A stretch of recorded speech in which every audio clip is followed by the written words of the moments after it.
माँ दुर्गा के 9 रूप सिर्फ देवी के नहीं, बल्कि हर स्त्री के जीवन के 9 पड़ाव हैं। पहला रूप शैलपुत्री। ये रूप है एक बेटी के जन्म का, जो अपने पिता की पहचान से जानी जाती है। दूसरा रूप ब्रह्मचारिणी।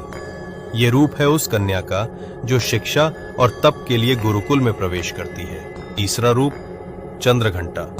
ये रूप है उस युवती का जो विद्या में निपुण होकर दुनिया का सामना करने को तैयार है। चौथा रूप कूष्मांडा। ये रूप है दरवती माँ का, जिसकी गोद में रखा घड़ा जीवन की सृष्टि का प्रतीक है। पांचवा रूप स्कंद माता। ये रूप है उस माँ का जिसने अभी अभी नवजीवन को जन्म दिया है। छठा रूप कात्यायनी। ये रूप है उस माँ का जिसने जीवन की हर मुश्किल से लड़ना सीख लिया है।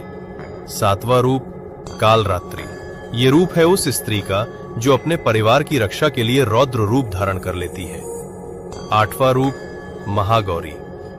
ये रूप है उस स्त्री का जिसने जीवन की कठिनाइयों के बाद भी अपनी पवित्रता और कोमलता बनाए रखी। नौवां रूप सिद्धिदात्री।